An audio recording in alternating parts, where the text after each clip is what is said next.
She was 76 years old and she was sitting on her own front porch with a suitcase she had not packed. The morning was cold, October cold, the kind that settles into old joints and stays there. Dorothy Vane sat on the top step of the porch she had swept every morning for 41 years, her hands folded in her lap, her back straight the way her mother had always insisted on, and she looked at the lock on her front door. It was a new lock. She had not bought it. The key in her coat pocket, the key she had carried since Earl slipped it onto her keyring the week they moved in, the key she had touched without thinking 1,000 times at the bottom of grocery bags and church purses and coat pockets, that key no longer worked. She had already tried it twice. She did not try it a third time. On the step beside her sat a suitcase, a small brown one she recognized as the piece of luggage she kept on the top shelf of the bedroom closet, the one she used for trips she almost never took anymore. It had been packed for her, neatly, the clothes folded in a way she would not have folded them herself. A toiletry bag, her reading glasses case, the orange prescription bottles from the bathroom cabinet lined up in a row inside the front pocket. Whoever had done the packing had been thorough. On top of the suitcase sat her Bible, the black one with the worn spine, the one Earl had given her on their first Christmas as a married couple, 1971, with both their names written inside the front cover in his careful handwriting. The one where she had added over the years in her own hand the names and dates that mattered. Her mother, her father, Earl himself, the date she did not like to read. She picked it up. She held it in both hands the way you hold something you are afraid of dropping. The envelope taped to the front door was from a law firm in Tulsa. She had read it once standing on the porch, with her keys still in her hand, still in her church coat, still wearing the small pearl earrings she wore every Sunday. She had read it all the way through without stopping, the way she had learned to read difficult things during 35 years of nursing, the way you read a chart when the numbers are bad, without flinching, because flinching does not help the patient. Then she had folded it and put it in her coat pocket and sat down on the step. That had been 38 minutes ago. She knew it was 38 minutes because she could see the clock through the living room window. The clock had not moved to a new wall. The furniture had not moved. Through the glass, she could see the arm of Earl's chair, the lamp beside it, the small wooden table where he used to set his coffee mug. Everything was exactly as she had left it when she walked out to go to church at 8:15 that morning, except the lock. The lock was different, and that changed everything. Dorothy Vane did not cry. She had used up a great many of her crying years already spread out over losses, large and small, across 7 decades of living. And what remained in her now was not tears, but something quieter and more stubborn. Something that knew how to sit still and breathe and think. She breathed, she thought. Then she reached into her coat pocket past the folded envelope from the law firm and found her phone. She scrolled to the name she wanted without looking. She pressed call. It rang twice. A young woman's voice answered, warm and immediate the way young voices are. Grandma Dot, everything okay?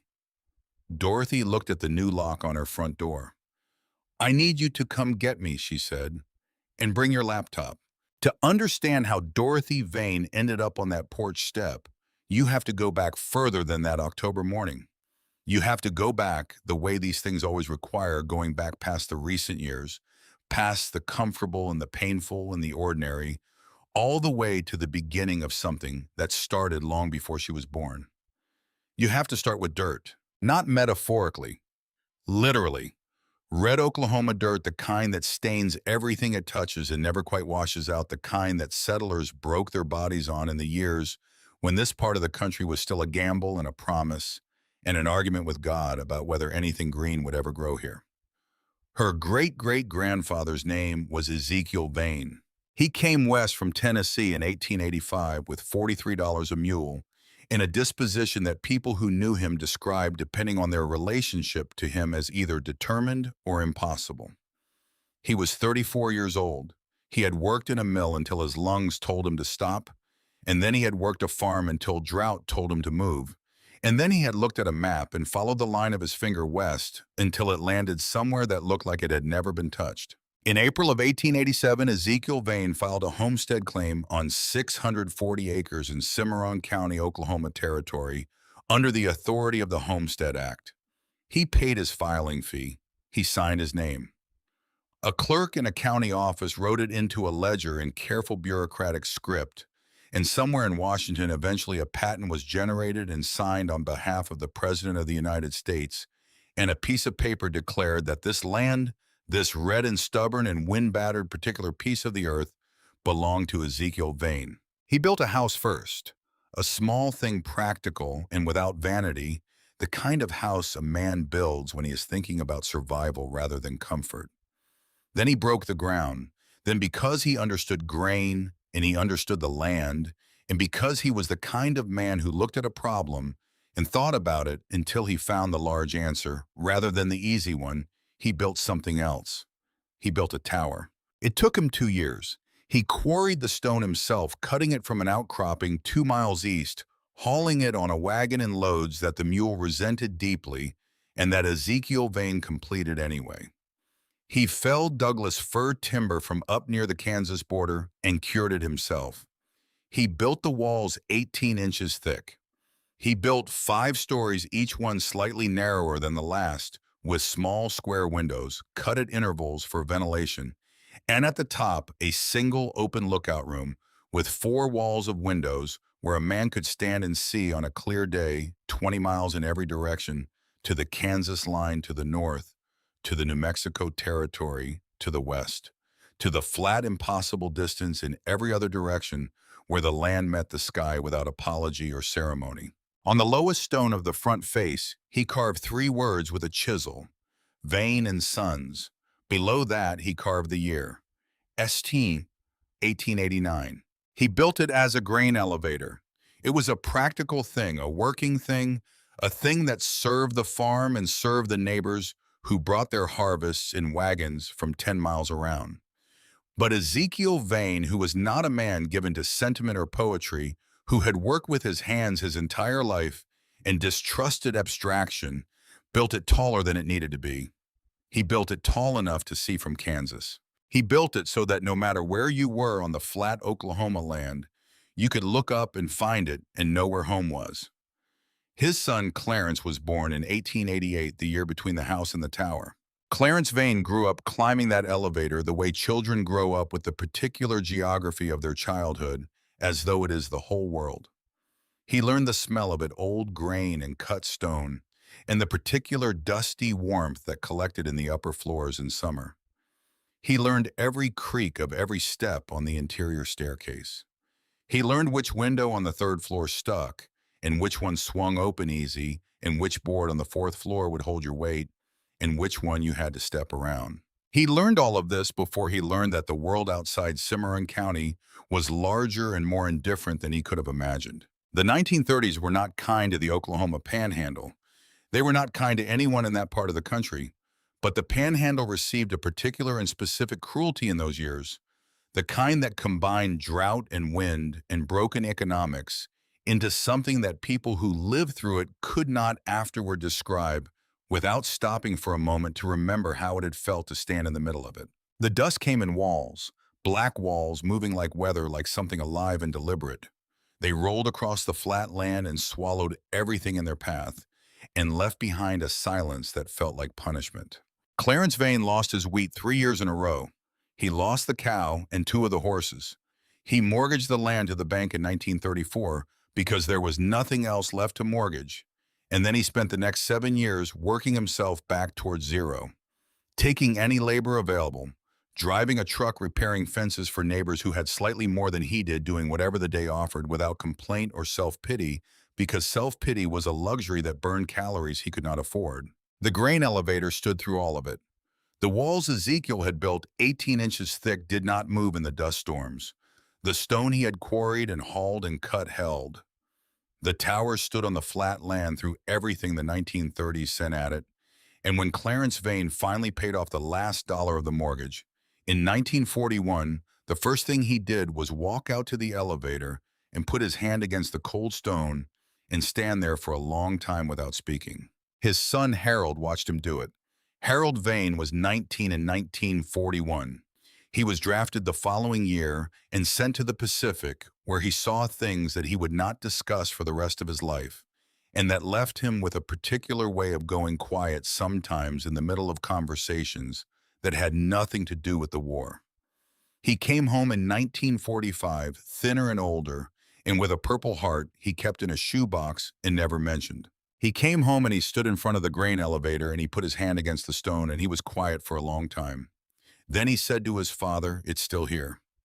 Clarence Vane said, "It'll outlast all of us." Harold married the following spring. He and his wife bought additional land in Tulsa County, better farmland, closer to markets and roads, and the growing infrastructure of post-war Oklahoma. They were practical people making practical decisions, and the Tulsa County land was the better investment, the better opportunity, the better future for the children they intended to have. Dorothy Mae Vane was born in 1948. She grew up in Tulsa County on the farm that her parents worked with the focused and undemonstrative devotion of people who understand that land requires everything you can give it, and sometimes more. She grew up knowing the sound of the farm before sunrise, the smell of soil after rain, the weight of a day's work in her body by evening. She grew up with her father's particular silences and her mother's particular efficiency and the Bible on the kitchen table that her grandfather Clarence had carried through the dust storms and that still had faintly the smell of that time in its pages if you held it close. She grew up without ever once visiting Cimarron County. Her father mentioned the Westland twice in her memory. Once when she was about 7, something about a tower, something about her grandfather, and then a stopping a going quiet, the particular expression she associated with the things he had decided not to carry forward. The second time she was in her early 20s, and he said only that there had been land and that it was gone, and that was how these things sometimes went. She did not ask questions. She had learned early that her father's silences were not invitations. In 1971, she married Earl Vane, a distant cousin, which was not unusual in farming communities where families had worked the same county for generations. Earl was patient and funny in a quiet way, the kind of funny that arrives without announcement and stays with you afterward. He drank his coffee black and fixed things without being asked and fell asleep every night before the 10 o'clock news. And Dorothy had loved him so thoroughly and so practically for so many years that his absence when it came felt not like the loss of a person, but like the loss of gravity. He died in the spring of 2020. She still made 2 cups of coffee every morning. She was aware when she did it that it was the kind of thing people would call a habit or a ritual or a coping mechanism depending on which kind of person was speaking. She did not call it anything. She just made 2 cups and she drank one and she left the other on Earl's side of the table until it went cold, and then she poured it out, and then the next morning she made 2 cups again. She kept his chair at the table. She kept his place at the church pew on Sunday mornings, 3rd row from the front on the left side, where they had sat every Sunday since they joined that congregation in 1974. She kept the Bible where he had always kept it on the kitchen counter near the window, where the morning light came through and lit up the gold lettering on the spine. She kept going. That was the thing about Dorothy Vane. She had always been a keeper going. 35 years as a nurse had given her a practical and unsentimental relationship with difficulty. You dealt with what was in front of you. You did what the situation required. You did not waste time on the things you could not change because the things you could change needed your full attention and they were not going to wait. She had applied this same approach to widowhood with the same discipline she had applied to everything else. It had worked in the way that discipline always works, not by making things easier, but by making them manageable. By giving grief a container and then getting up and going to church and sweeping the porch and feeding the chickens and being present for the grandchildren and the great nieces and the neighbors who needed things and returning at the end of each day to the house that was hers and Earl's and sitting in the quiet and letting it be quiet. That had been her life for 4 years, until her son had changed the locks. Brad Vane was 47 years old, and he had his father's jaw, and his mother's stubbornness applied toward ends that Dorothy had never found comfortable to examine too closely. He had always been smart, that was not the issue. Smart enough to go to college and come back with a business degree and a way of talking about money that Dorothy recognized as confidence, and Earl had recognized as something slightly more complicated. Earl had been careful around Brad's plans without ever quite articulating why, and Dorothy had trusted that carefulness without knowing what it was protecting against. Earl was gone now, and the carefulness had gone with him. Brad had married Vanessa Pryor 12 years ago. Vanessa was efficient in a way that reminded Dorothy of a machine. Everything she did produced the result she intended, and nothing she did produced any result she hadn't intended. She had straight dark hair and excellent posture, and a smile that arrived and departed on schedule. She worked for a real estate consulting firm in Tulsa. She was very good at her job. Dorothy had never entirely trusted her. She had not until this October morning been able to say precisely why. It was a feeling, not a fact, and Dorothy was not a woman who dismissed feelings. 35 years of nursing had taught her that the body knows things before the mind catches up. But she was also not a woman who acted on feelings alone. She had been waiting for a fact. The fact arrived, as facts often do, only after it was too late to use it as prevention. 8 months before that October Sunday, Brad and Vanessa had begun visiting more frequently. Every other week, then every week. They brought takeout food and sat in the kitchen and talked about things in the careful, cheerful manner of people who are working toward a specific conclusion. Vanessa began asking questions about the property documents. Casual questions inserted between topics, the kind that don't announce themselves as questions, until later when you're trying to remember exactly what was asked. Then Brad mentioned the assisted living facility in South Tulsa. A new one. Beautiful, he said. Top rated. They had a waiting list, which meant it was desirable, which meant he had gotten her on the list already just to see, just in case. Dorothy had said, "I'm not going anywhere." Brad had said, "Of course not, Mom. It's just good to have options." Then 5 weeks before that October Sunday, Brad brought a man named Gerald Hutch to the farmhouse. Gerald Hutch carried a briefcase and wore a tie and introduced himself as an estate planning specialist. He had documents, he said. Standard documents. The kind that protect assets. The kind that ensure continuity. The kind, he said with a particular professional warmth, that protect a family's property from becoming entangled in court proceedings that can drag on for years and cost everyone involved dearly. Dorothy sat at her kitchen table and she read the documents Gerald Hutch placed before her. She was 76 years old and she had lived through a great deal, but she had not lived through legal documents of this particular kind, and what she read appeared to her careful reading to be what Gerald Hutch said it was.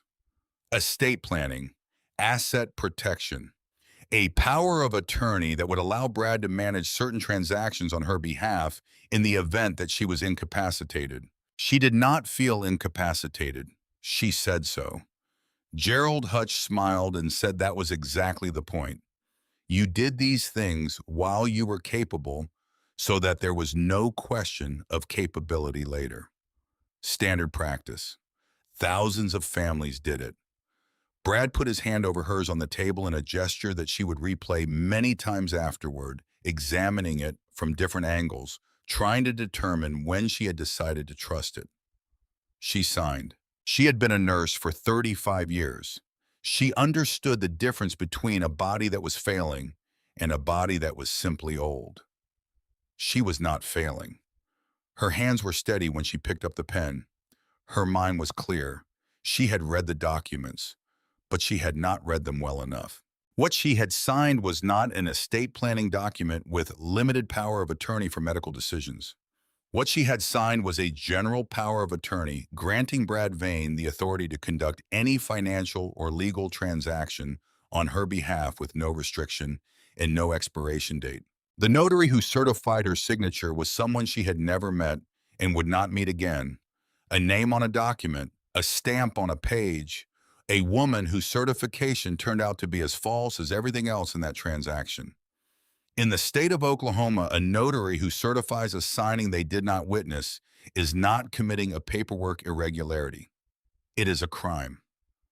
Dorothy did not know any of this on the morning she signed. She found out gradually across those October weeks, sitting at Penny's small kitchen table in the apartment and Norman the laptop open between them. The documents spread in careful order.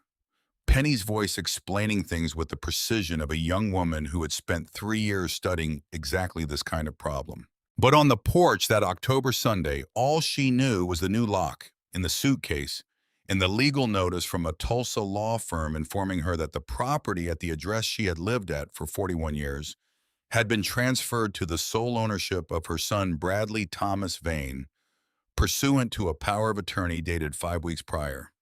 She sat on the step for 38 minutes. She did not cry. Then she called Penny. Penelope Vane was 23 years old and in her final year of law school at the University of Oklahoma, where she was specializing in property law with a focus on real estate fraud. She was not people sometimes noted exactly what you expected when you pictured someone's granddaughter. She was direct in a way that arrived before her sentences finished, and she had her great-aunt Dorothy's habit of stillness of listening with her whole body of not filling silence just because it was there. She drove to the farm in 40 minutes. Dorothy was still on the porch step when Penny's car pulled into the driveway. Penny got out and walked up the path and looked at the suitcase and the legal notice that Dorothy was now holding, and her face did the thing that faces do when a young person realizes that something they have been worrying about abstractly has become concrete and immediate and real. She sat down on the step next to her great-aunt. They sat there together for a moment without speaking. Then Penny took the legal notice and read it. Then she took her phone out and made a call that Dorothy only partially followed to someone she addressed as Professor Kessler in a tone that was professional and urgent and contained phrases like POA authentication in notarial fraud and fraudulent conveyance that Dorothy filed away for later. When she hung up, she looked at Dorothy. "We need to get your things," Penny said. "Then we need to talk." "I know," Dorothy said. "You're going to stay with me." Dorothy looked at her. "I don't want to be a burden." Penny's expression was the kind of expression that does not require a verbal response. She stood up, picked up the suitcase, and walked to the car. Dorothy looked at the farmhouse one more time. At the porch she had swept every morning for 41 years. At the lock that was not hers. At the window where she could still see Earl's chair, where it had always been, where it would remain now for someone else's looking. She picked up the Bible. She followed her niece to the car. She did not look back. The 3 weeks she spent at Penny's apartment were not the worst 3 weeks of her life, which was a thing she reminded herself of deliberately, because the mind has a way of inflating present suffering into absolute superlatives when you are tired and displaced and eating food from a kitchen that doesn't know you yet. The worst weeks of her life had been the weeks after Earl died. Those weeks had had a quality of wrongness to them that she had not been able to describe then, and still couldn't, a sense of the universe having misarranged itself in some fundamental way that no amount of practical activity could fully correct. The weeks in Penny's apartment were hard in a different way, a harder way in some respects, because they required not just grief but action, and action required energy, and some mornings the energy was difficult to locate. But she located it. She made herself useful. She cooked real food, the kind that required time and attention, and produced smells that changed the character of a space. She cleaned in the quiet early mornings when Penny was still asleep. She maintained her routines, the Bible in the morning, the walk in the afternoon when the weather permitted, the phone call to her friend Marianne in Claremore every Tuesday. And in the evenings, at the small kitchen table with the laptop open between them, she and Penny worked. Penny explained the law with the patience of someone who understood that the goal was not to impress her great-aunt with her knowledge, but to make her great-aunt capable of making her own decisions. She explained what a power of attorney was, and what this one had done, and what the specific problem with the notarization meant legally. She explained the concept of fraudulent conveyance and the Oklahoma statutes that governed it. She explained what could be contested, and how and in what time frame, and what the likely outcomes were. Dorothy listened with the same attention she had brought to 35 years of learning medicine. She asked questions when she had them. She wrote things down in the small notebook she kept in her coat pocket. And then one evening, Penny said, Aunt Dot, I found something. Dorothy looked up from her notebook. Penny turned the laptop so they could both see the screen. I was pulling chain of title records on the Vane name across all Oklahoma counties, Penny said, looking for anything relevant to the farm, any other encumbrances, anything Brad might have touched. And I found this. The document on the screen was old. Even in digital form, even as a scanned image of a county ledger from more than a century ago, you could feel the age of it. Cimarron County, Oklahoma Territory. April 14th, 1887. General Land Office. Homestead Patent. Ezekiel Vane. 640 acres. Dorothy looked at it. She read her great-great-grandfather's name in the careful bureaucratic script of a county clerk who had died before she was born. There was land, she said. It was not a question. There was land, Penny confirmed. It was sold in 1962 for a $47 tax debt. But Aunt Dot, she pulled up a second document. When I read through the deed transfer from that sale, there's something the county appears to have never followed up on. Your grandfather Harold wrote conditions into that sale. Conditions about the original patent documents and about right of reclamation by direct descendants. Dorothy was quiet for a moment. She reached for the Bible on the kitchen counter. She opened it to the inside front cover. She ran her finger down the names and dates written there in her father's careful hand, her grandfather's hand the accumulated script of the people she came from. Near the bottom of Harold's entries in smaller writing than the rest, almost as if he had written it quickly, she found it. Cimarron E. Vane, 1887. He knew, she said softly. He knew, Penny said, and he kept it. He built it into the sale documents like a door left unlocked. A Vane descendant can reclaim that land. The patent is in legal limbo because the original was never filed in the county, only a copy. The surface rights transferred in 1962. The full patent title never did. Dorothy looked at her. And the structure, she said, the grain elevator. Penny pulled up a third document, a county structural inspection report from 2019, and beside it a scanned photograph from a 1940s county survey. Dorothy looked at the photograph. Even in the poor resolution of an old county survey image, the tower was unmistakable. 5 stories of stone and old-growth timber standing alone on the flat Oklahoma land, with the sky enormous behind it, the words Vane and Sons visible on the lowest stone, even in the grainy image. Her family had built that. Her great-great-grandfather had quarried the stone himself, had built the walls 18 inches thick so they would hold, had carved the name into the stone before the turn of the century, when she had not yet existed, even as a possibility, when no one in her family could have imagined her sitting in a small apartment in Norman, looking at a photograph of the thing he built, and feeling the particular pull of something recognizing something. Is it still standing? She asked, though she already knew the answer because Penny would not have shown her the photograph otherwise. The county flagged it for historical interest in 2019, Penny said. Nobody's touched it since 1962. The doors are welded shut, but the structure is sound. Dorothy looked at the photograph for a long time. Then she looked at the Bible still open in her hands, at the name her father had written in small, hurried letters at the bottom of a page of births and deaths, and the accumulated record of a family moving through time. Cimarron E. Vane, 1887. He had known. He had left the door unlocked. He had been waiting for someone to come back and walk through it. How much, Dorothy said, to reclaim the land? Penny was quiet for a moment, the way people are quiet when they have calculated something that they know will land with weight. $1, she said. Unpaid back taxes, that's all.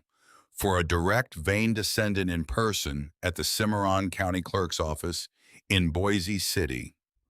Dorothy closed the Bible. She looked at her great-niece across the small kitchen table. When can we go, she said. They left before dawn on a Thursday morning in late October. Dorothy had been awake since 4, which was not unusual. She had been a light sleeper for most of her adult life, and the weeks of displacement had made the nights thinner and more restless than usual. She made coffee 2 cups automatically before she caught herself. She drank one. She poured the other out.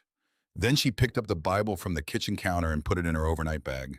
Penny's pickup was a 2009 Ford F-150 with a cracked dashboard and a heater that worked better on the passenger side.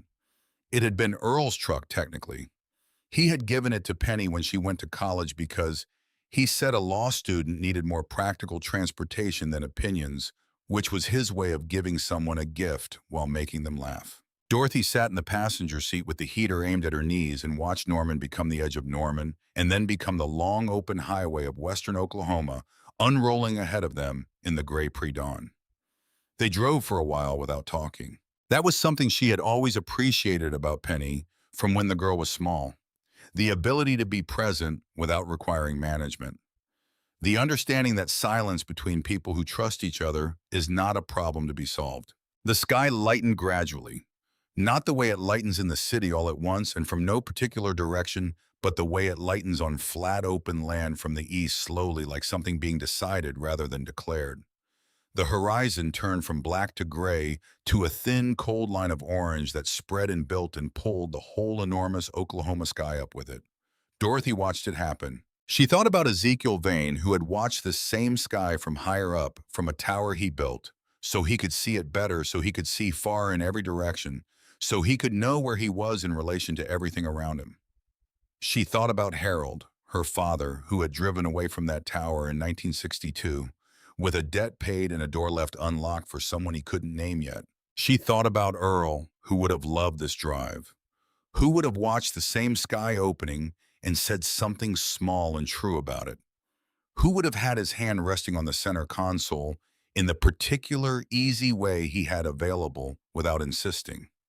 She thought about Brad. She thought about the new lock on her old door and the suitcase packed by hands that were not hers, and the legal notice in careful professional language explaining that a life she had built across 41 years was no longer on paper hers. She did not feel anger. What she felt was something more patient than anger, something that had had 38 minutes on a porch step to settle into a shape she recognized, something that had her father's particular quality of silence in it and her grandfather's quality of stubbornness and Earl's quality of showing up.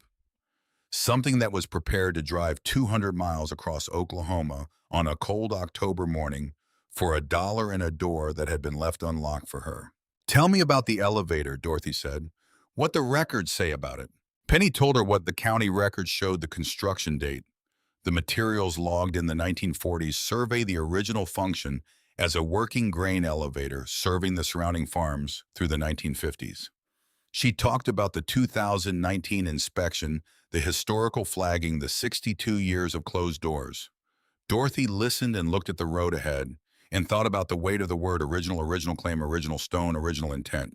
They drove through Woodward and past the Canadian River and into the Panhandle proper, where the land flattened into something that felt almost deliberate, like the earth had made a decision about itself out here and committed to it completely. And then at a distance she hadn't expected, Dorothy saw it. At first she thought it was a water tower or a grain silo or some agricultural structure of the kind you see in this part of Oklahoma from the highway, the kind of working machinery that belongs to the landscape. It was too far away to read details, but it was tall, distinctly tall, rising from the flat land in a way that nothing else around it rose singular and vertical against the enormous horizontal of the Panhandle sky. She found herself leaning forward slightly in her seat. "Is that it?" she said. Penny glanced. "According to the GPS, yes." Dorothy watched it as they drove toward it. The details arrived gradually, the way details do when you're approaching something you've only ever seen in photographs.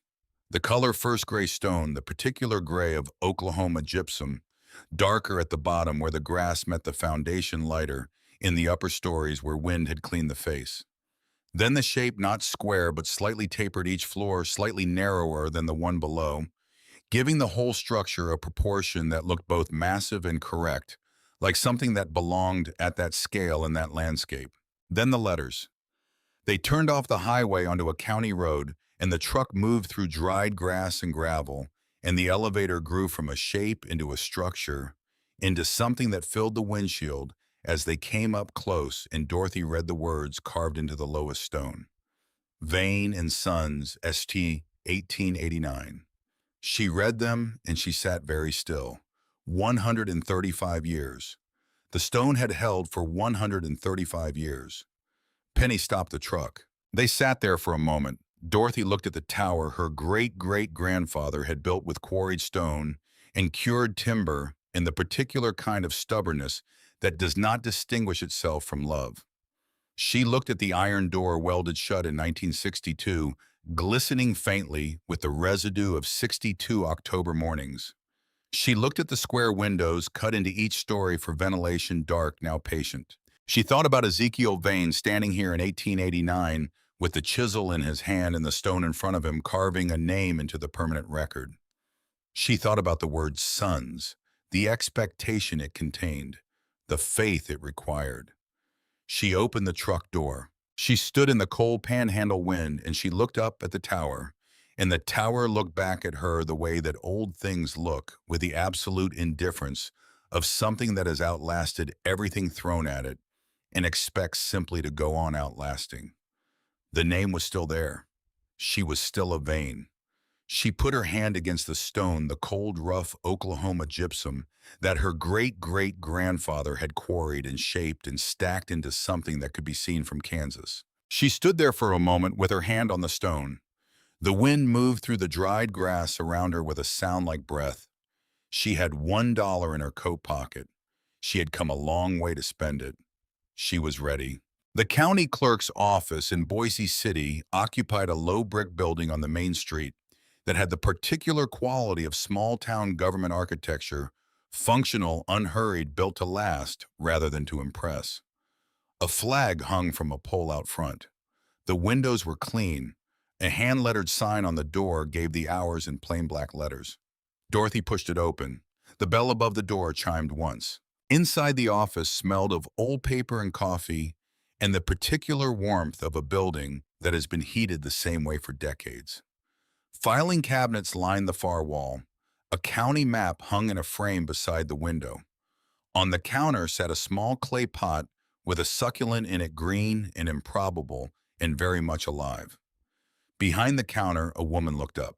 She was perhaps 65 with gray hair cut practically short and reading glasses pushed up on her forehead, and the expression of someone who had spent a long career watching people come through that door with problems and had developed over time a reliable instinct for what kind of problem was walking in.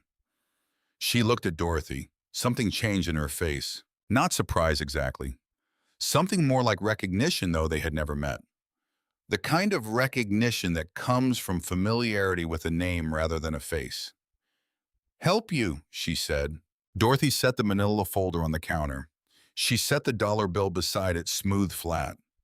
Earl had always kept a single dollar folded in his wallet as what he called walking around money, and when he died, she had taken that dollar and put it in the Bible and carried it there for 4 years without quite knowing why. She knew why now. "My name is Dorothy Vane," she said. "My great-great-grandfather was Ezekiel Vane. He filed a homestead claim in this county in 1887. The woman was still looking at her. "I'm here to reclaim it," Dorothy said. The woman came around the counter slowly. She held out her hand and Dorothy shook it. "Harriet Sauce," she said. "County clerk." She paused. "We have your family's records going back to the original filing. I've been keeping them current." Another pause. "I wasn't sure anyone would ever come." Dorothy looked at her. "You were keeping them current. Someone has to." Harriet said it simply, without decoration, in the manner of a person who does what needs doing without requiring it to be remarkable. "Come with me." She led them to a back room with a long table and brought out a folder that was clearly separate from the regular filing, heavier, older at the edges, the kind of folder that gets handled differently from the ordinary ones. She opened it on the table. The documents inside were copies, careful copies of records that went back to 1887. The original homestead patent, Harriet said, pointing to the first page, was filed with the General Land Office and signed by President Grover Cleveland on behalf of the United States government. That's your family's claim, 640 acres. She turned to the next section. When Harold Vane sold in 1962 for the back taxes $47, he insisted on language in the deed transfer that the county recorder at the time filed correctly but never followed up on. A right of reclamation clause for direct descendants. Combined with the fact that the original patent was never formally lodged in the county records, only a certified copy, the full title transfer in 1962, has a significant legal question around it. Penny was leaning over the table reading. Dorothy watched her great-niece's eyes move across the documents with the quick precision of someone who had spent 3 years learning exactly this kind of language. The surface rights transferred, Penny said, but the subsurface rights in the original patent claim were never properly extinguished, Harriet said. Yes. Dorothy looked at the dollar bill on the table. $1, she said. Back taxes. That's what the reclamation clause specifies, Harriet said. A direct descendant, in person, dollar for the taxes. She paused. I'll need to see identification and a copy of the lineage documentation. Penny had that ready. She had spent 2 evenings in the Norman apartment assembling the chain birth certificates, the family Bible photographs she had taken on her phone, the county records she had pulled, everything laid out in the precise order that made an argument without requiring one to be spoken aloud. Harriet reviewed it with the thoroughness of someone who understood that doing this correctly mattered. When she finished, she picked up the dollar bill and held it for a moment. Then she looked at Dorothy with the expression of someone who has one more thing to say and is deciding how to say it. There may be one more thing, Harriet said, but I want to be certain first. Let me look into something and I'll come by the elevator tomorrow. Dorothy nodded. She did not ask what the something was. She had learned across 76 years that some things arrive better when they are not chased. The elevator is 2 miles west and 3 miles south, Harriet said. County Road 4, then right on the gravel. You'll see it long before you reach it. I know, Dorothy said. I already have. The iron door had been welded shut in 1962 by the man who bought the property for $47 in back taxes and who had then apparently done nothing further with it for the following 6 decades before dying and leaving it to heirs who had also done nothing with it. The property eventually reverting to tax delinquent status, which was how it had arrived in the particular legal limbo that Penny had found when she pulled the chain of title records. 62 years. The weld had held, which was perhaps the only thing the previous owner had done correctly, because the holding had preserved what was inside. Owen Frick, who arrived the following morning with a truck bed full of tools and the practical silence of a man who had spent 20 years solving problems with his hands, studied the door for approximately 4 minutes before he determined his approach. He was 40 years old, with sun-darkened forearms, and a reputation in Cimarron County as someone who could fix anything that was worth fixing and who had the judgment to know the difference. Harriet had sent him. That was how Dorothy would later describe the first days in Boise City. Things appeared because Harriet sent them. Owen with his tools. Betty Dunbar from the diner on Main Street with a casserole dish and the particular warmth of a woman who had been widowed herself and understood that sometimes the most useful thing you can do for another person is show up with food and not require anything from them in return. And on the second morning, the knock on the door of the motel room Dorothy and Penny were sharing, the knock that brought the most unexpected visitor of all. Orville Gretsch was 87 years old and walked with a cane and had eyes that had not diminished even slightly from whatever acuity they had started with. He wore a Korean War veteran's cap and a canvas jacket, and he stood in the doorway of the motel room and looked at Dorothy with an expression she would have needed some time to categorize precisely. "You've got your grandfather's eyes," he said. "Clarence Vane. I knew him before the war." He came in and they gave him the chair and he told them what he knew. He had been a boy when Clarence Vane was an old man young enough that the relationship was the particular kind that crosses generations when the span is large enough. The kind where the older person tells things they wouldn't tell their peers because children don't carry information back to anyone who matters. He had spent hours in the grain elevator as a child playing in the lower chambers in the way that children play in large abandoned spaces, climbing the interior staircase, when Clarence wasn't watching, standing at the top windows and looking out at the land in every direction. He loved that thing, Orville said. Your great-grandfather used to say his father built it tall so nobody could ever pretend they couldn't see what was coming. Dorothy thought about that. Did he ever talk about my father? She asked. Harold. Orville was quiet for a moment. Harold was a good man, he said carefully. He made the decision he made in 1962 because he didn't have another choice. $47 might as well have been $47,000 to a family in that position, but it hurt him. He paused. I was there when he drove away. He didn't look back at the elevator. A man who doesn't look back at something is usually the same man who can't stand to look at it. Dorothy sat with this. Her father driving away from the thing his grandfather had built, unable to look back at it. Her father quietly building a door back into the deed transfer, quietly hoping. She had spent 60 years not knowing any of this. She did not know whether to grieve the not knowing or be grateful for the knowing now. She suspected from the texture of how she felt sitting in that motel room in Boise City with an old man who had known her grandfather that the answer was both. Owen Frick cut the weld on the iron door on the morning of the third day. Dorothy was there when it opened. The door swung inward with a sound that was part groan and part exhalation. The sound of something that has been holding its breath for a very long time, releasing it all at once. Cold air moved out from the interior, carrying the smell of old grain and stone and timber, and something underneath those things that was harder to name, the particular smell of enclosed space and elapsed time of a room that has been waiting. Dorothy stepped inside. The light came through the small square windows and dusty shafts cutting across the interior and illuminating the grain dust that floated up from the floor at the disturbance of their entry.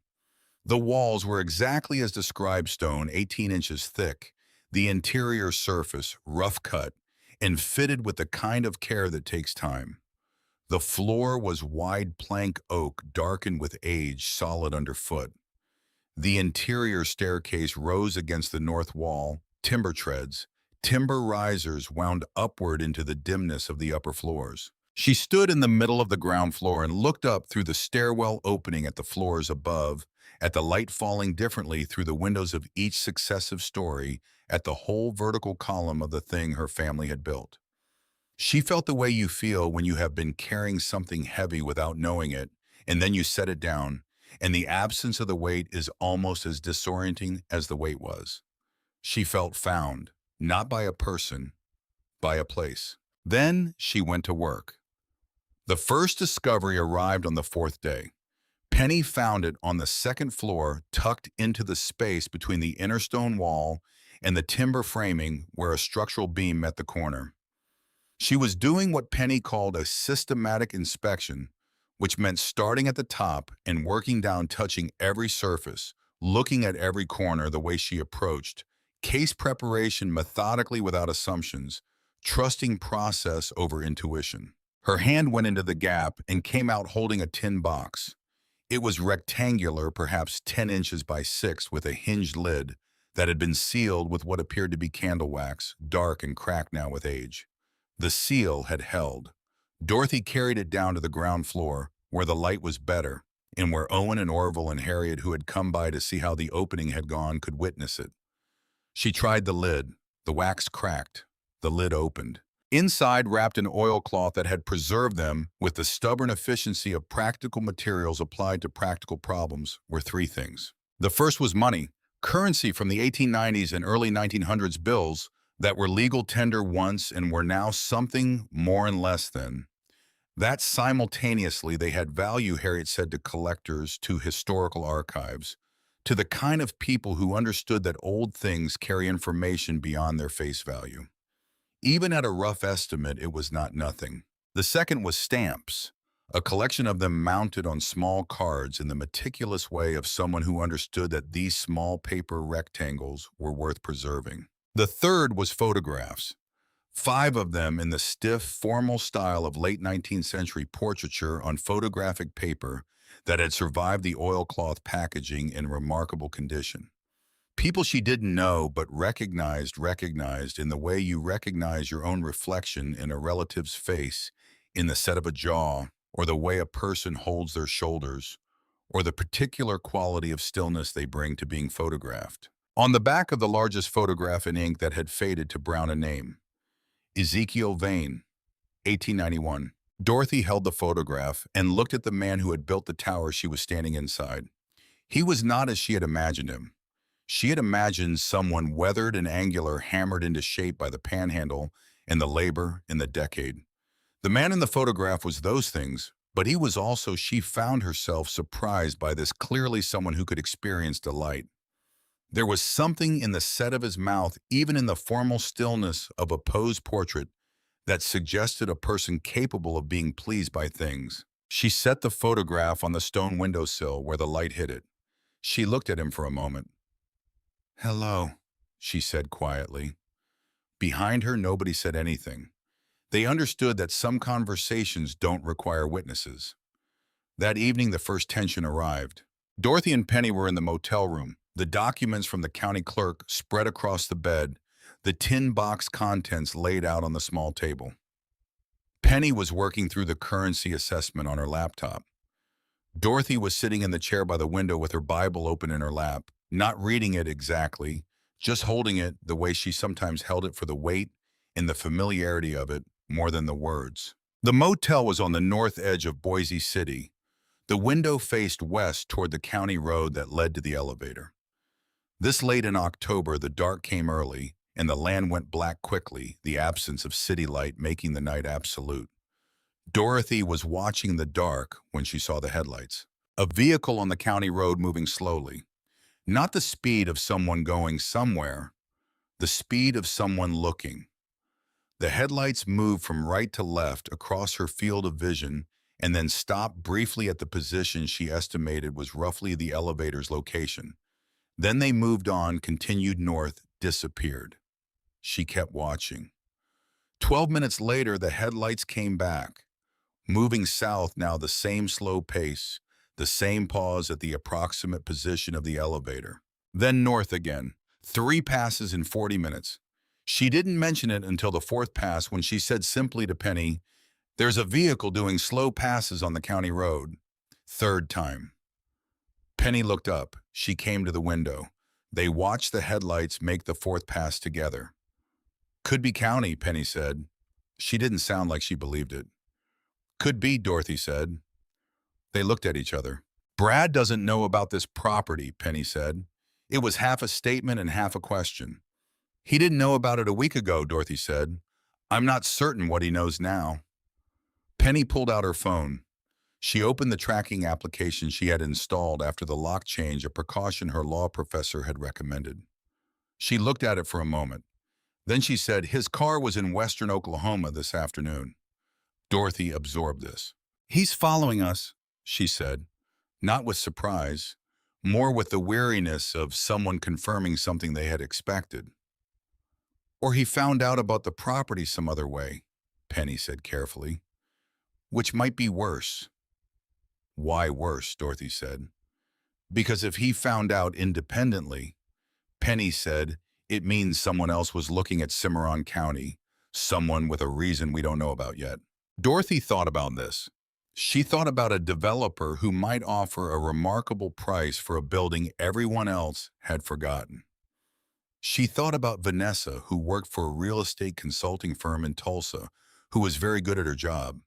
She looked at the dark road where the headlights had been. "In the morning," she said, "I want you to find out what Vanessa Pryor's consulting firm has been working on in Cimarron County." Penny was already typing. The community arrived in the way that communities arrive in small places when they decide someone needs them, not all at once and not with announcement, but gradually, practically, in the form of specific people with specific skills showing up at specific times, because Harriet Sauce had made a phone call. Owen came back with 2 additional workers and addressed the roof weathering on the eastern face of the elevator with the quiet, focused efficiency of someone who understands that water is the patient enemy of all structures. Betty Dunbar arrived every other morning with food and stayed for an hour and talked in the way that some people talk, not to fill silence, but to provide company, which is different. Orville came most days and spent his time doing the things that an 87-year-old man with a cane can contribute documentation, mostly writing down what he remembered about the elevator from his boyhood, the layout of the floors, the operation of the old grain chutes. He wrote it all in a small notebook in handwriting that was still precise, and he gave it to Dorothy without ceremony at the end of each day. Harriet brought county records, historical maps, old survey documents, photographs from the county archive that showed the elevator at various points across its history. Dorothy worked alongside all of them. This was important to her in a way she didn't always find words for. She was not a spectator of her own reclamation. She swept the floors herself each morning, starting at the top and working down the same systematic direction Penny used for inspection and that Dorothy used for everything requiring thoroughness. She cataloged the documents Harriet brought. She learned the names of Owen's workers and asked about their families. She made the coffee every morning early, and she made it strong the way farm people make coffee, the way the land out here seems to require. She made 2 cups every morning. She drank one. She left the second cup on the stone windowsill where Ezekiel's photograph stood, and she went back to work. On the 6th morning, she climbed to the 5th floor for the first time. The staircase had been assessed and reinforced by Owen.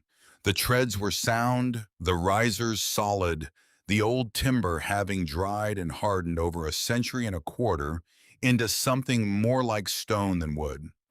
The upper floors were colder, the wind finding gaps in the timber framing of the windows that the stone walls didn't permit. The 5th floor was the smallest, the most open, the windows on all 4 sides giving onto the panhandle in every direction. She stood at the north window. The land was flat and the sky was enormous, and the cold October morning light was coming from the east and falling across everything with the particular clarity of late-year light in the high plains, a light that doesn't soften anything but illuminates everything. She could see for 20 miles. She stood there for a long time. Then she went back downstairs, and there was work to do. The vehicle on the county road appeared again on the 7th morning. This time it didn't stay on the road. Dorothy was at the elevator with Owen and Orville when she saw the dark SUV turn off the county road and stop at the property line fence. The fence was new. Harriet had arranged to have it reinstalled as part of the formal reclamation marking the boundary of the claimed property. The SUV sat at the fence line for a moment with its engine running. Then the driver's door opened. He was tall, her son, and he had always carried himself with a kind of forward-leaning confidence that she associated with people who have decided in advance that they are going to win whatever they are walking into.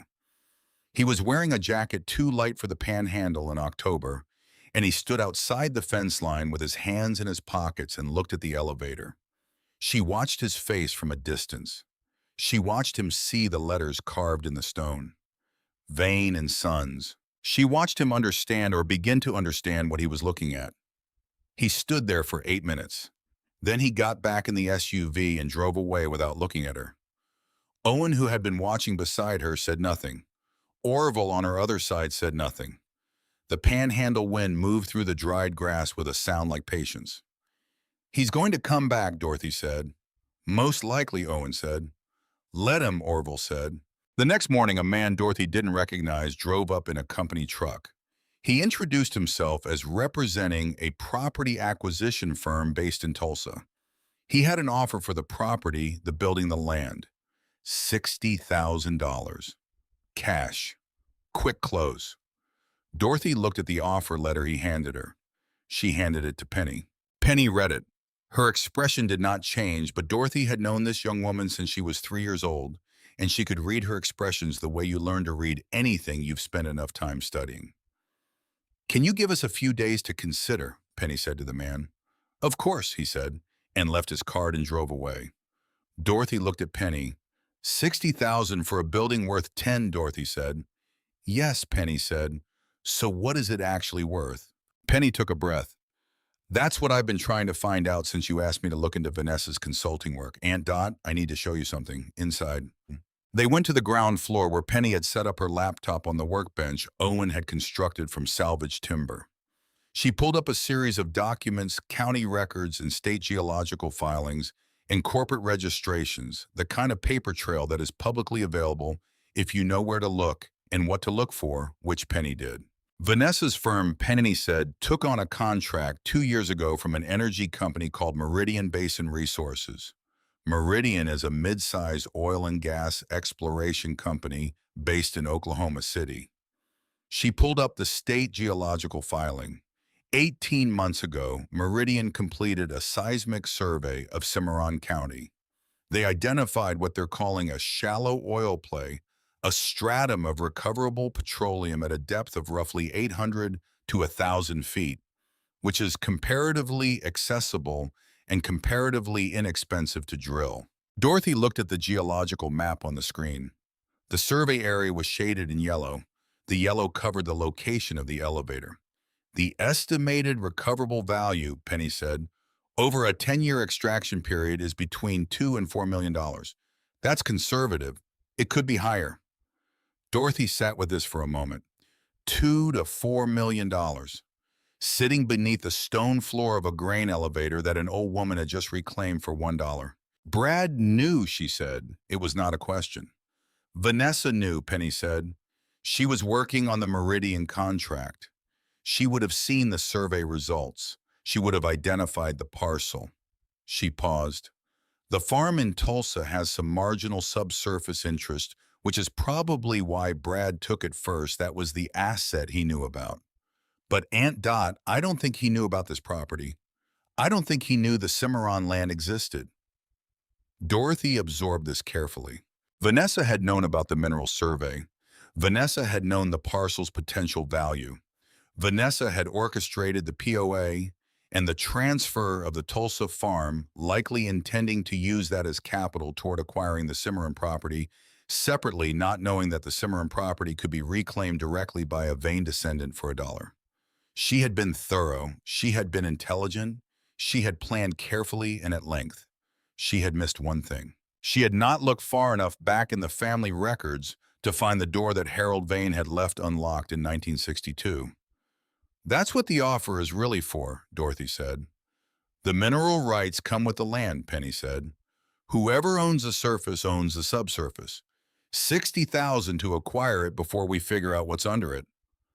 Or before we already know, Dorothy said. Penny nodded. Then she set down the geological map and picked up a different folder marked with a red tab. The notary who certified your signature on the POA, Penny said. I found 3 other cases in the past 4 years in which her certification has been questioned in property transactions. She paused. I had a colleague at the school's legal clinic run a comparative analysis of the signature on your POA against your signature on your nursing license renewal from the same month. Dorothy went very still. They don't match, Penny said. Not within acceptable variation. The POA signature has elements that are inconsistent with your established signature pattern. Combined with the fact that she certified a signing, she didn't witness what Brad and Vanessa did, is not just a civil property dispute. It is potentially criminal fraud under Oklahoma statute. The ground floor of the elevator was very quiet. Dorothy sat with all of it. The fraud, the mineral rights, the $60,000 offer that was really a $2 to $4 million offer once you knew what you were looking at. The deliberate, careful, months-long planning, the packed suitcase, the Bible left on top as a gesture of false kindness. When you're ready, Penny said gently, we'll file. Dorothy looked at the geological map again, the yellow over the land beneath the tower. Yes, Dorothy said, we'll file. She looked at Penny. But first I want to open the storm cellar. Penny looked up. Orville mentioned the brick.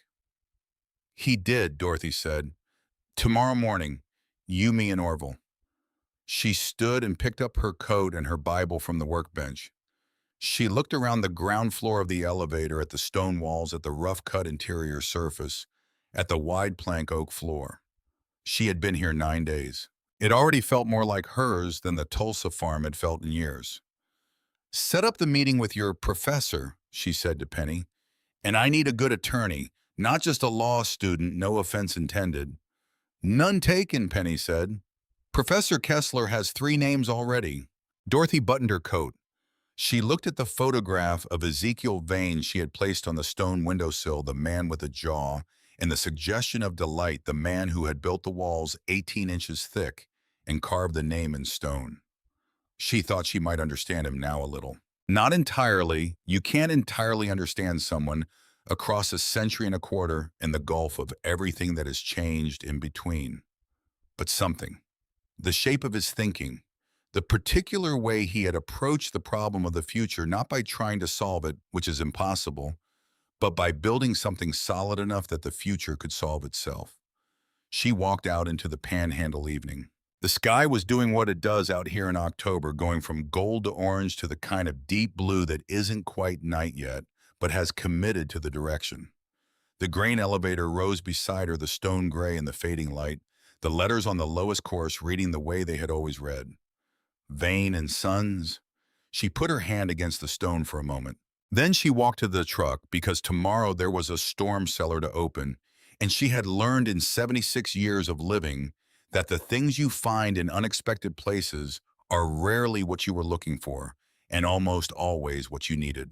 The storm cellar was on the north side of the elevator's foundation, accessed through a slanted wooden door set into the earth at a 45-degree angle, the kind of door that generations of Oklahoma families had learned to run toward when the sky went green and the air went still, and the particular silence arrived that meant something was coming from the west.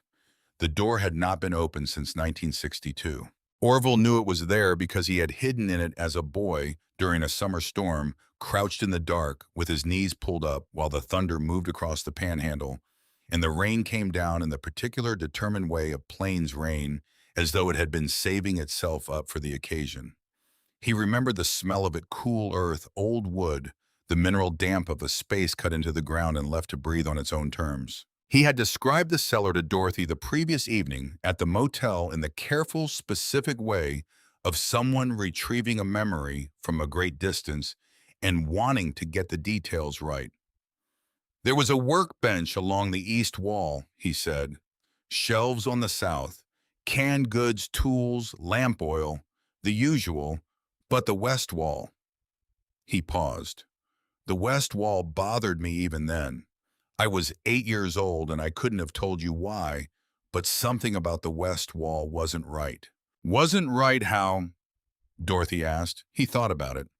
The brick, he said finally. The rest of the cellar was dug earth shored up with timber, but the west wall was brick, and the brick was newer than everything else. He looked at her. I didn't think about it for 60 years. Then yesterday, when I was walking the perimeter, I looked at the foundation and I thought that brick is inside facing. Someone built a wall inside that cellar. Dorothy had looked at Penny. I'll get Owen, Penny said. The morning was cold and still the kind of stillness that the panhandle produces occasionally when the wind takes a breath between efforts. The sky was pale and high. Their breath came out in small clouds. Owen assessed the cellar door first, then the stairs, then confirmed they were structurally sound before he allowed Dorothy to descend. She went down carefully, one hand on the timber railing, her boots finding each step with the deliberate placement of someone who has learned over 76 years that haste in uncertain terrain costs more than it saves. The cellar was smaller than she had imagined from Orville's description, perhaps 12 feet by 15. The ceiling was low enough that Owen had to angle his head slightly. The workbench was still there along the east wall exactly as Orville had described, though the canned goods were long gone, and what remained was the bench itself in a scattering of old tools. The south shelves were still standing empty, the wood bowed slightly with age but holding. And the west wall. Dorothy looked at it immediately. Even without knowing what Orville had told her, she thought she would have noticed it. The rest of the cellar had the organic irregularity of spaces built by hand for function rather than beauty. Nothing was quite square, nothing was quite flat. The timber shoring had the character of material chosen from what was available rather than what was ideal. But the west wall was different. The brick was laid in a consistent bond pattern, the mortar lines even the surface flat. Someone had built that wall carefully. Someone had taken their time. Someone had not wanted it to look temporary.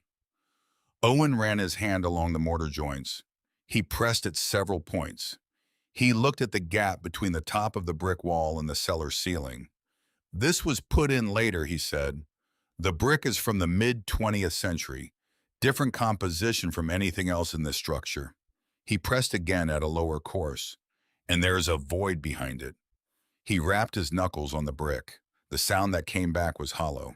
Dorothy stood very still. She thought about Harold Vane driving away from this place in 1962, unable to look back. She thought about a man who built things carefully into deed transfers, who had gone quiet when anyone got close to the subject of the Westland, who had written Cimarron E. Vane, 1887, in small letters at the bottom of the family Bible's record page, as though making a note he couldn't stop himself from making and couldn't bring himself to explain. A man who had been here. A man who had done something here before he drove away. "Take it down," Dorothy said. Owen looked at her. "Carefully," she said, "but take it down." It took the better part of 2 hours. Owen worked systematically, starting at the top course and working down, removing each brick individually and stacking them to the side with the care of someone who understood that what came down could theoretically go back up. Penny documented each stage with her phone camera. Orville sat on the bottom step of the cellar stairs with his cane between his knees and watched with the patience of a man who had learned that the important things in life rarely hurry. Dorothy stood to Owen's right.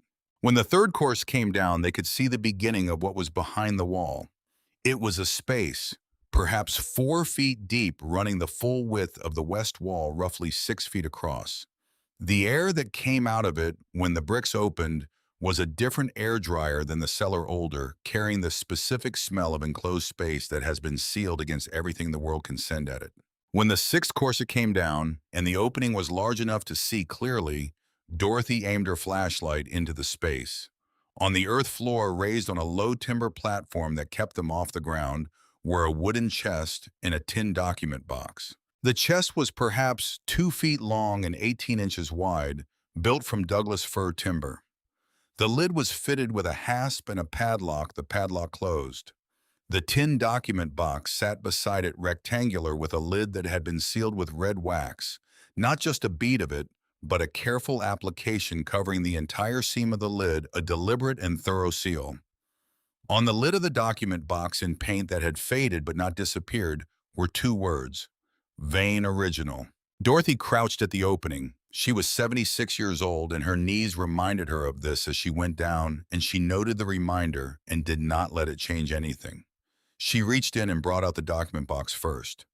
It was heavier than she expected, the heaviness of things that have been waiting a long time to be carried. She set it on Owen's workbench. The red wax seal had held. She looked at it for a moment. Then she picked up Owen's hatchet, the old one with the dark handle, and used the back of it to break the seal. The documents inside were wrapped in oilcloth, 3 layers of it sealed at the edges with the same careful wax. Whoever had packed this box had understood something about time, had understood that they were packing not for next year or the decade after, but for a future they couldn't see and were trying to reach across anyway. Dorothy unwrapped the oilcloth on Owen's workbench, Penny beside her with her phone camera, Orville watching from the stairs. The first document was the one she had been hoping for and half afraid to find. It was the original homestead patent, not a copy, not a certified duplicate.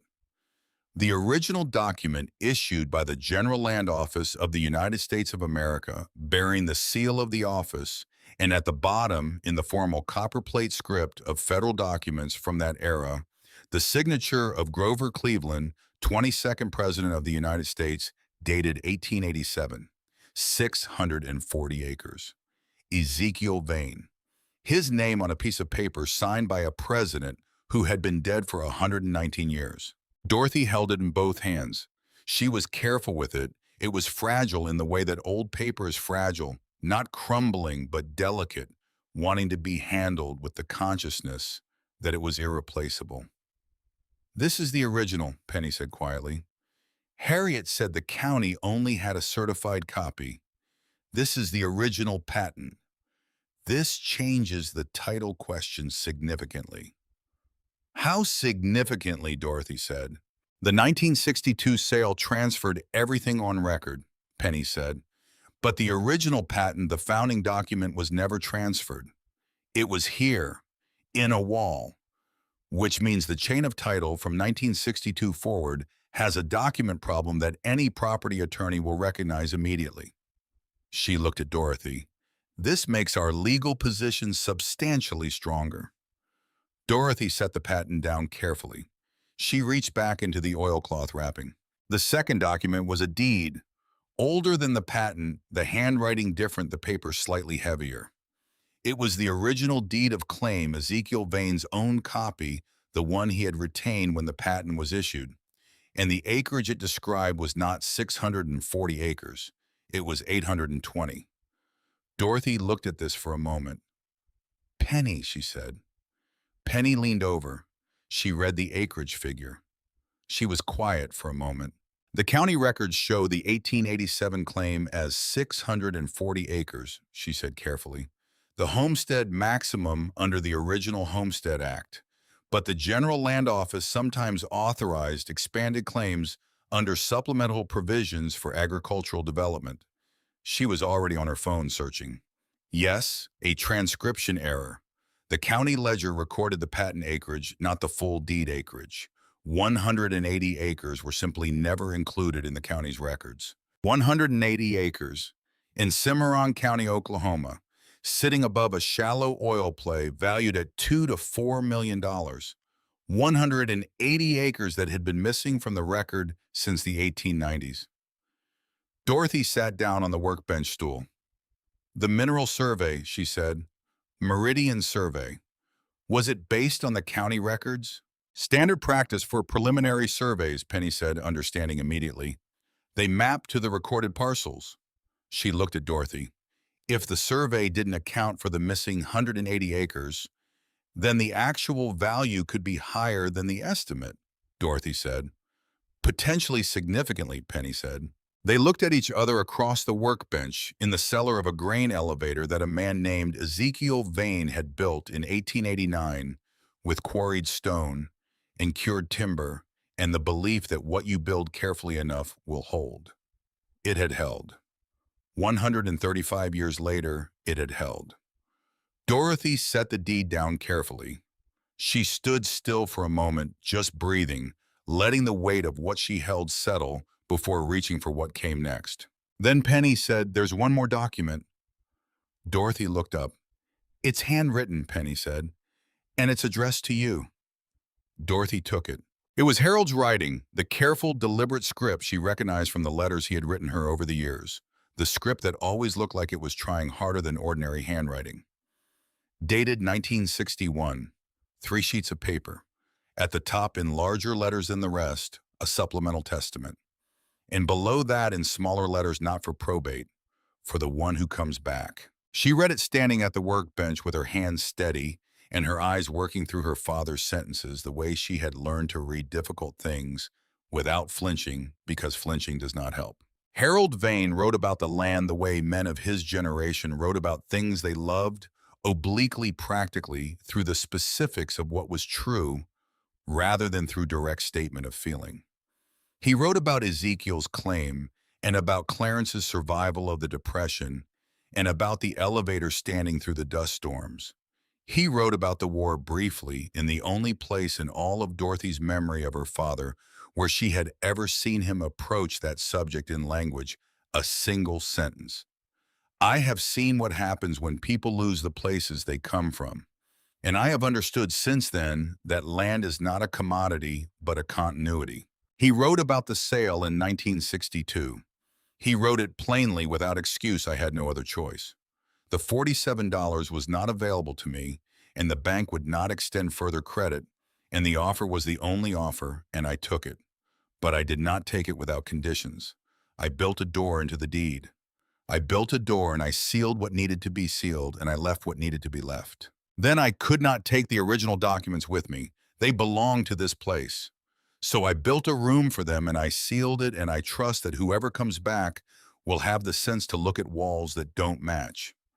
Dorothy almost smiled at this. Her father. the dry humor arriving exactly where you didn't expect it the way it always had. Then the last page. If you are reading this, you came back. I always believed you would be the one. Not because you are the most practical, though you are. Not because you are the strongest, though you are that too. Because you understand something the others don't. You know what it costs to keep going when there is nothing obvious to keep going toward. I watched you learn that when you were young, and I was not able to tell you I was watching because I didn't have the language for it then. I have tried to leave you a door. It is the best I could do from where I stood. The land will do the rest. He had signed it. Your father, Harold James Vane, Cimarron County, Oklahoma, October 1961. October, the same month she had come. 63 years apart to the month. Dorothy stood at the workbench in the cellar of the elevator, and she read the last page of her father's supplemental testament, and she felt the things she had been keeping at a careful distance, since the morning she found the suitcase on the porch. Finally arrived not as collapse, not as loss of composure, but as something that moved through her quietly and completely, the way the first cold front of autumn moves through the panhandle, changing the temperature of everything. Her eyes filled. The tears stayed there without falling the way they sometimes do when the feeling is too large to move in only one direction. She folded the document carefully. She put it in her coat pocket. The chest, Penny said gently. Dorothy looked at the wooden chest still sitting on its timber platform in the hidden space behind the wall. She went back to it. The padlock was old, a heavy iron thing, and she had no key for it. Owen brought the hatchet and broke it cleanly in 2 blows, and the hasp opened and Dorothy lifted the lid. Inside were letters, a thick bundle of them tied with cotton twine that had faded to a uniform dusty beige. She lifted them out carefully and set them on the workbench. She untied the twine. The letters ran from 1891 to 1959, the accumulated correspondence of a family working a piece of land. Legal disputes and neighborly arrangements and agricultural agreements and personal letters that always seem to end up in the same box as the practical documents because life does not sort itself by category. She did not read all of them that morning. There were too many and the morning was already heavy with what it had already given her. But she read one. The handwriting was her grandfather's. She knew it from the inscription on the inside cover of the family Bible. Undated. From the paper and condition, it was from the 1950s, written during the period when the tax debt was building, when Clarence and Harold together were trying to find a way to keep the Cimarron land. It was written to no one in particular, or to everyone in particular in the way that some letters are written, not as communication but as record, as the desire to say something permanent.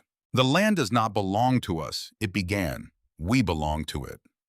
That is the distinction my father understood and that I have tried to understand, and that I hope my son will understand after me. A deed is a piece of paper. The land is what a piece of paper points at when it is trying to say something a piece of paper cannot fully say. If this land passes out of our hands, and it may because the money is not there, and the bank is not patient, then I ask only that whoever holds it next holds it with the understanding that it was held before them. That the stone of that elevator remembers the hands that shaped it, that the earth of that claim remembers the seed that was put in it, that the name carved into the lowest stone is not decoration, but declaration. We were here. We broke this ground. We built something that lasted. Dorothy read it twice.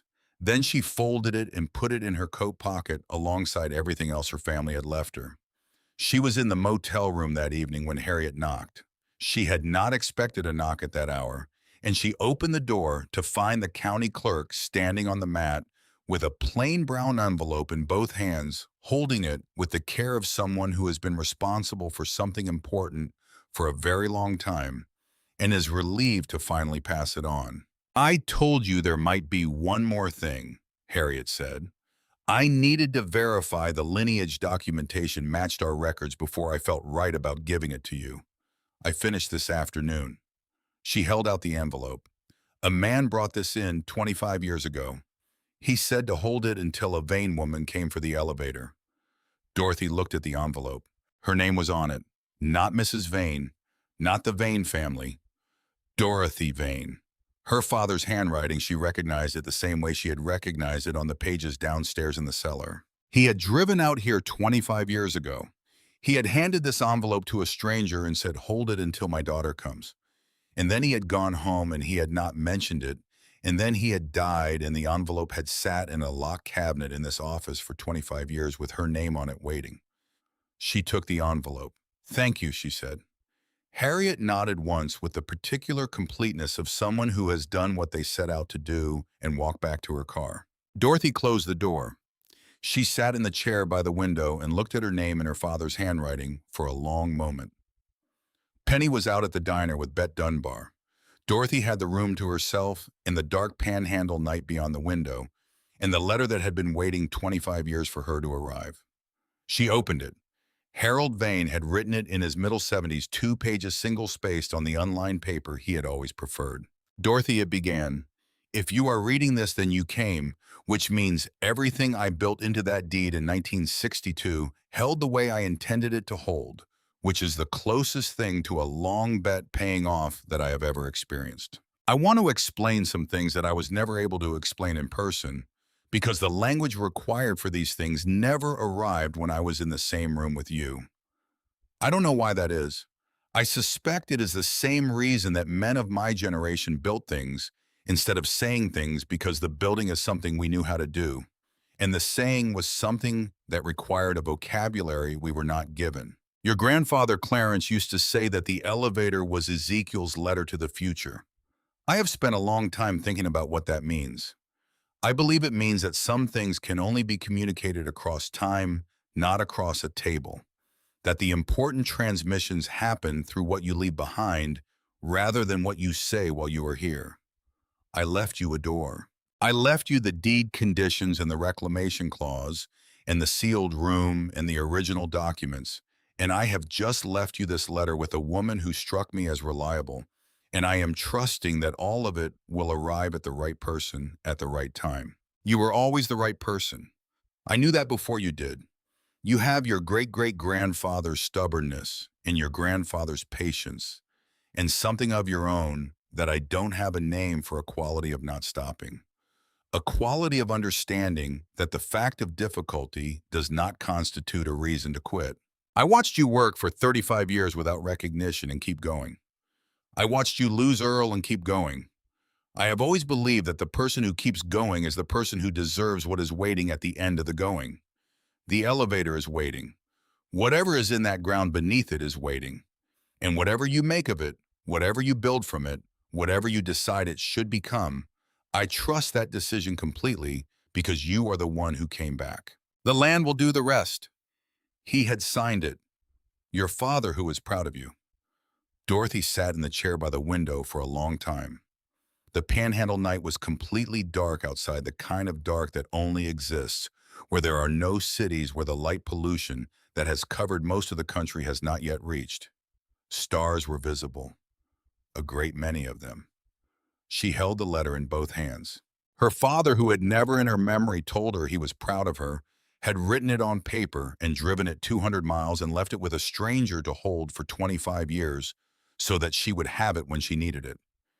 She thought that this was the strangest and most completely characteristic thing he had ever done. She thought that she loved him very much across whatever distance now separated them, and that this was something she had always known but had sometimes lost track of beneath the difficulty of him, beneath his silences and his oblique communications, and his inability to say directly what he could only say through letters and deeds and hidden rooms. She thought about Earl, who had been the opposite, who had said things directly, who had named what he felt when he felt it, who had been a counterweight to her father's silence in ways she hadn't fully appreciated until Earl was also gone, and she had both of their absences to navigate. She looked out at the stars. She said, "I know, Dad." She said it quietly to the dark and the stars in the 20 miles of flat Oklahoma land that could be seen from the top of a tower he had been unable to look back at when he drove away. "I know," she said.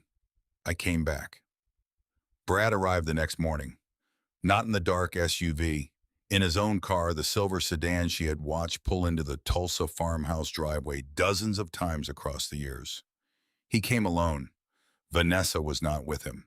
Dorothy saw the car coming down the county road from the ground floor window. Penny had driven to Norman for a meeting with the attorney Professor Kessler had recommended. Penny had offered to stay. Dorothy had said no.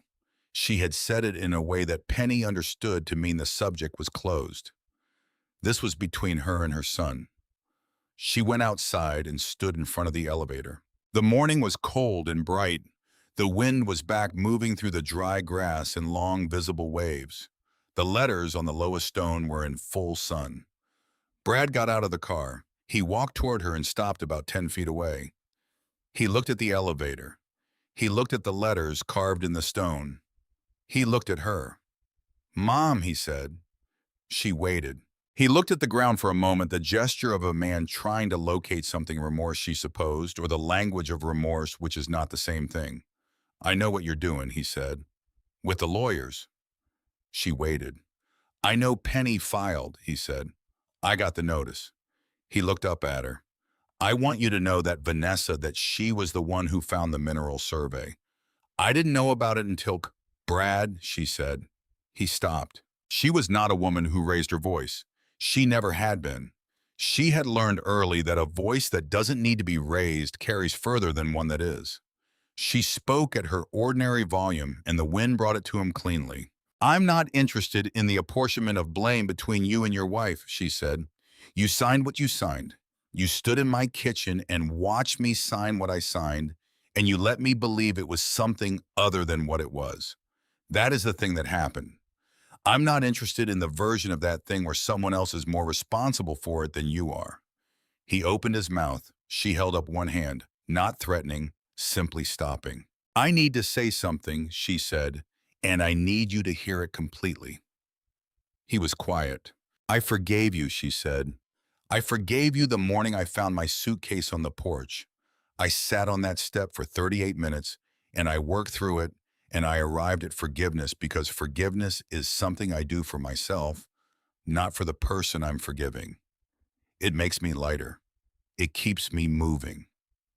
She paused. "I want you to understand that the forgiveness is real.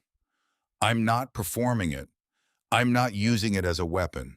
He was watching her with an expression she hadn't seen on him in a long time. Something unguarded, something that reminded her of when he was young and hadn't yet learned to manage what his face showed. "But Brad," she said, "forgiveness is not the same as trust, and it is not the same as surrender. What was done was wrong, not inconvenient, not a poor decision in a stressful situation. Wrong. And the law is going to address that because the law exists precisely for moments when wrong is done to people who are vulnerable, and the people who caused it are counting on that vulnerability to protect them." He looked at her for a long moment. The wind moved between them. "You're going to take everything," he said. It was not quite an accusation. It was something more tired than that. "I'm going to take back what was mine," she said. "The farm in Tulsa, the mineral rights here, those are mine. I earned the first one across 41 years of work, and I inherited the second one from people who built something that lasted 135 years. She looked at him steadily. "What happens to you and Vanessa legally is not something I'm directing. I'm not asking for criminal charges. I'm asking for what is mine. The DA will decide the rest." He looked at the elevator behind her.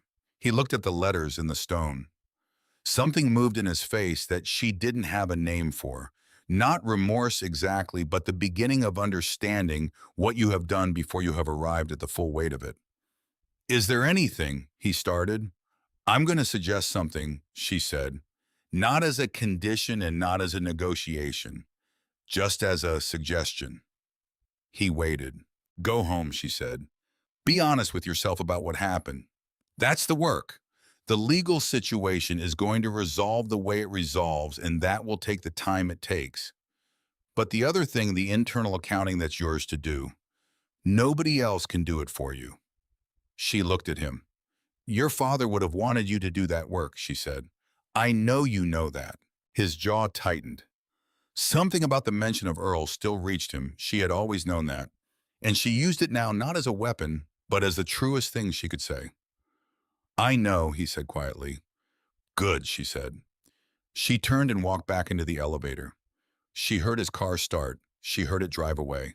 She stood in the stone-walled ground floor, and she stood there until the sound of the car was gone, and there was only the wind and the dried grass and the particular quality of silence that the panhandle produces when it decides to be quiet, absolute, enormous, and completely without apology.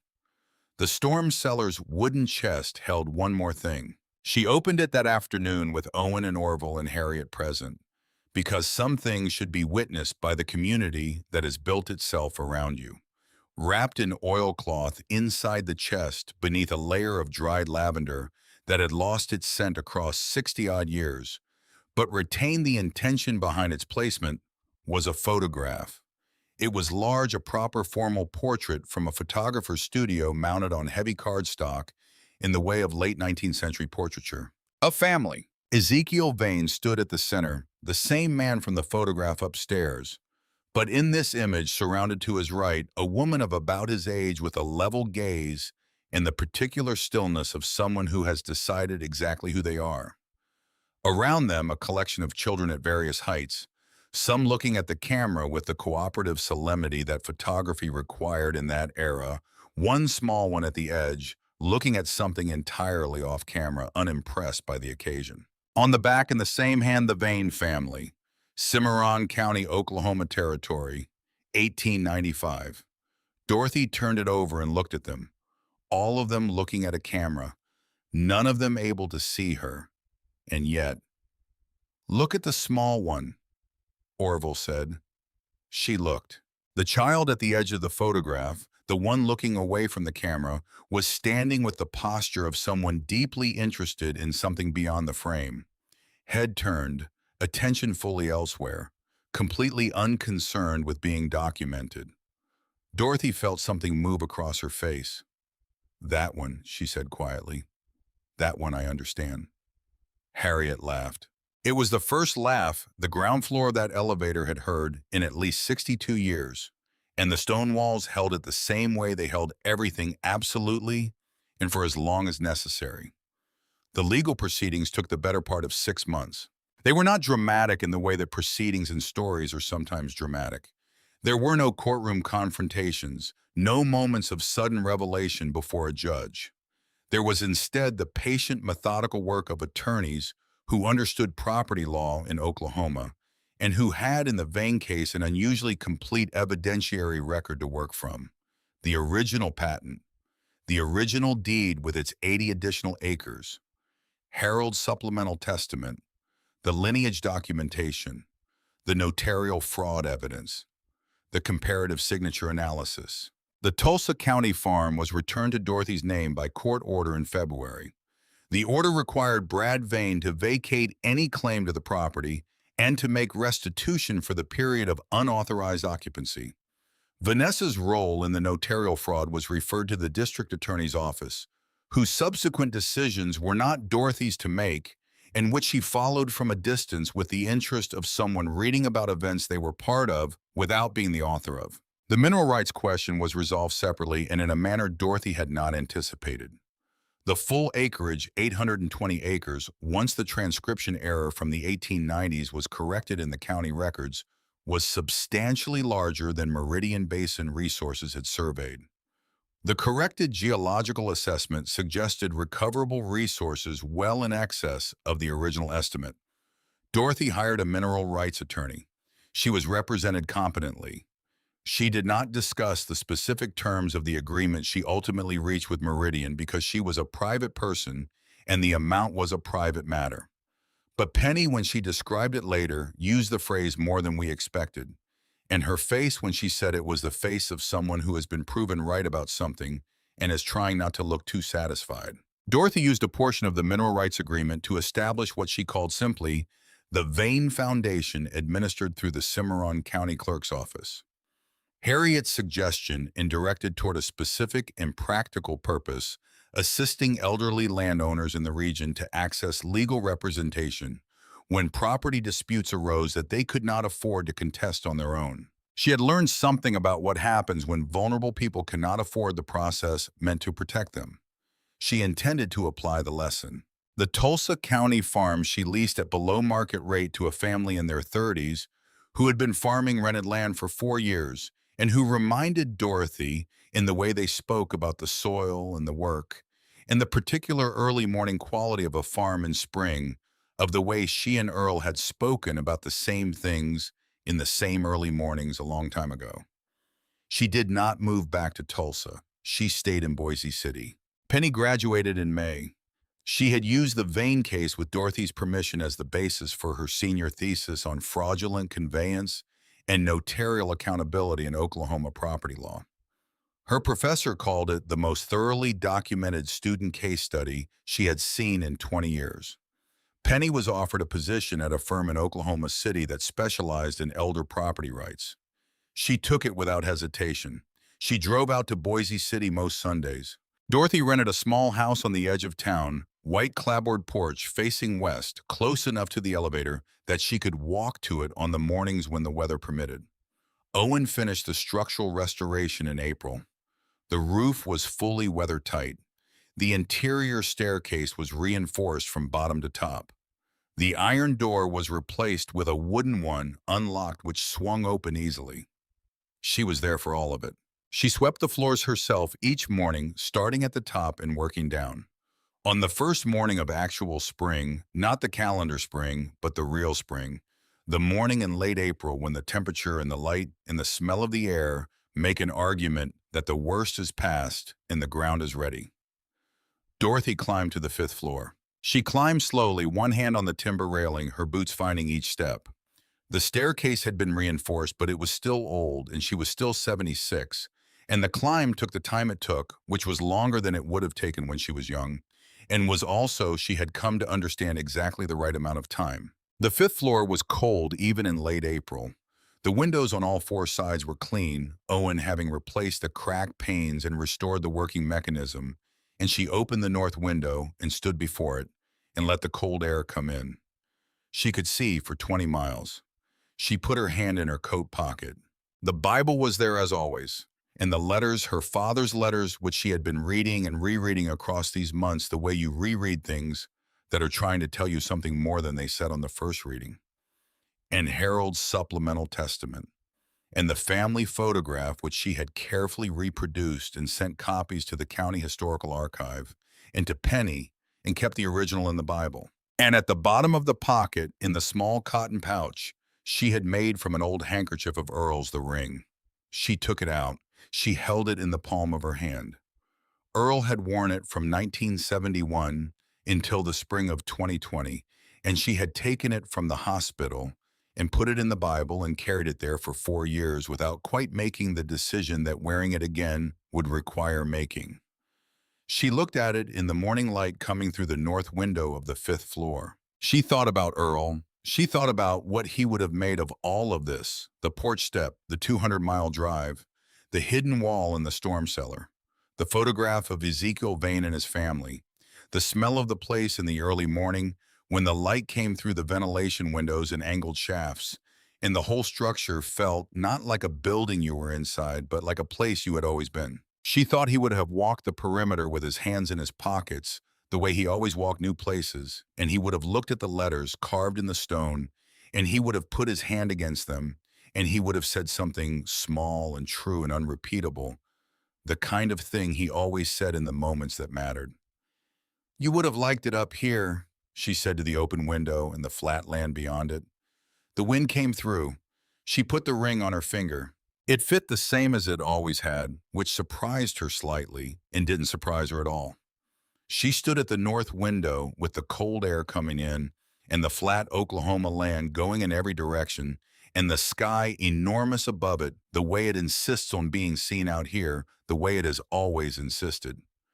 She could see all the way to where the land met the sky. That's the thing about a tower. It doesn't stop being yours just because a paper says otherwise. It doesn't stop standing just because no one comes. It holds. It holds the cold in its stone walls and the dark in its upper floors, and the name of the people who built it in the letters cut into the lowest course. And it holds all of this without requiring anything from anyone, without asking to be remembered, without asking to be found. It simply stands and waits and holds. The Cimarron grain elevator had been waiting for Dorothy Vane for 62 years without knowing her name. It had waded through drought and wind and the particular indifference of plains weather that wears at everything not built for permanence. It had waded through decades of wrong ownership and non-ownership in the legal ambiguity of a deed that held a door open that no one had tried. It had waded through all of it with the absolute patience of stone and old timber and the 18-inch walls a man built because he understood that some things need to outlast the expectations of the people building them. Dorothy Vane was 76 years old, and she had been locked out of her home. She had $1 to her name, and she spent it on a tower no one had entered in 62 years. It was the best dollar she ever spent. The land remembers what the deeds forget,